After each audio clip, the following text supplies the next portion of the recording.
Hi YouTube. After connecting the hose and cleared, I drove my truck around for like probably 300-400 miles. Check engine light came back on today. So, let me start my car. It's gonna come on. So we gotta solve that. I'm at a Planet Fitness right now. I got like maybe 30 minutes till I gotta get to work, and it's like a 15-minute drive. So I'm gonna see if I can solve that real quick. I have a check engine light tester. It goes under, plugs into that white receptacle. I gotta do that. Yeah. Um, Hold your horses.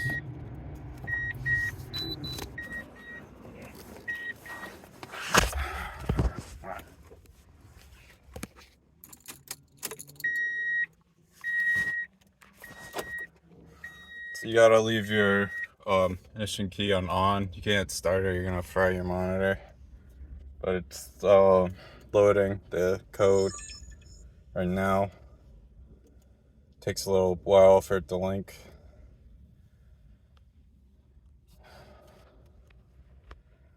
Yeah. They have fancier ones, but this is what I can afford.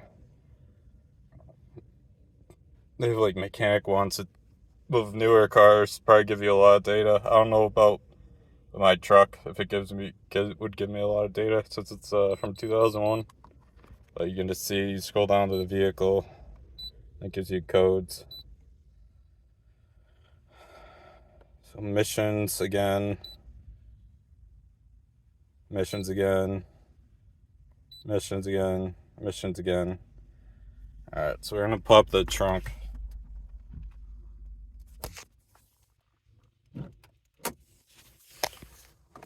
Hopefully it's just the cable came out. I need to get like zip ties for it if that's what it is. It's like when you drive the truck around, you can feel like a reduced amount of power.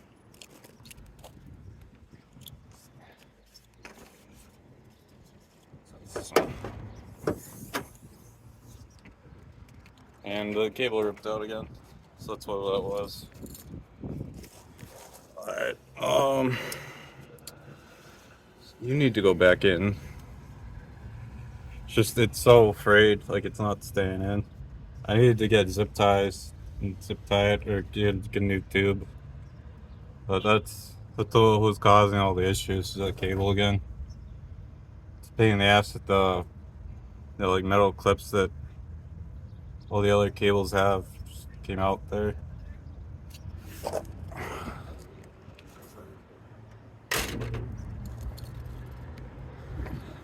Well, when that cable comes out of the truck, it like reduces your power a lot. Cause there's like two types of emissions, and one's like vapor that goes to a charcoal canister, which has like charcoal in it next to your gas tank to try and like deal with the emissions. So the vapor gets put through, kind of like vented through charcoal, and it gets rerouted back into your engine. So it's like part of the gasoline that gets burnt like the emission cycle. And when you just don't get enough emission, like you don't your 8-cylinder doesn't put out like the power it's normally used to. But my truck feels like it's a 4-cylinder at the moment with that tube coming out, and my emissions are just going to shit too. Like my gas mileage isn't great when that's popping out, so I gotta zip tie that. There's an O'Reilly's Auto Parts right next to this Planet Fitness, but I don't think they'd have the part that I need. They might have zip ties. There's a Dollar Tree right there, but I gotta get to work. Yeah, I gotta get to work. All right, bye bye. So this is what a charcoal canister looks like. These are like the different tubes that lead up to it. Goes through this doohickey. This is the hose that's been bad in my truck that's been popping out. You can just see it's super like frayed at the top. It's just not gonna stay on. I was incorrect. I thought it had a metal clip. But this particular hose doesn't have a metal clip. It just goes into this thing. You can just see it's so worn down. It's like slipping out on its own. It's not like tight to the port that's supposed to be going into. So that's the truck. I was mistaken. I thought my truck with canisters and everything. I saw online. But I went to Toyota. Went to Finley Toyota in Henderson, Nevada, and it's $45.53 for the part, $3.81 for the sales tax.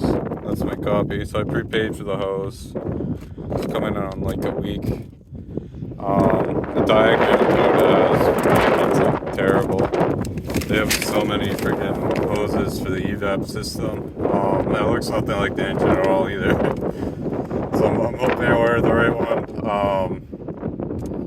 To me, like this hose, I think stood out to me along the diagram. But it was terrible. It looks nothing like the engine bay.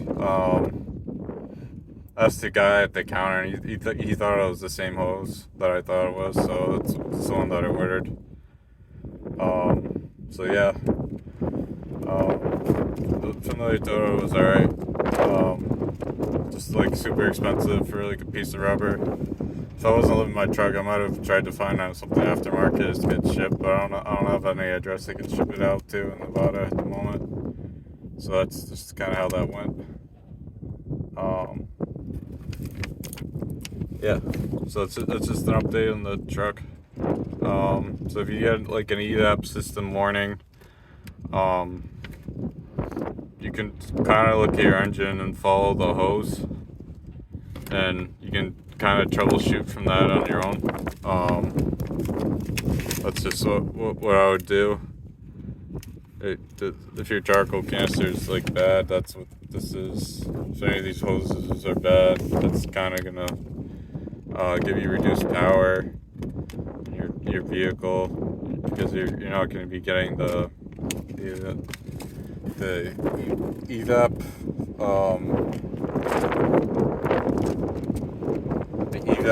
the excess EVAP vapor gets like recirculated into your engine every ignition.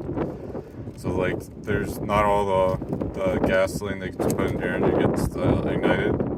Some of it gets like cycled through charcoal and it gets put back into the engine for the ignition through, I believe, this hose here. And if this one's disconnected, it's clearly not getting the fuel that it needs to make the proper ignition. So it's gonna throw off the timing of your engine, which is gonna leave you to reduced power. So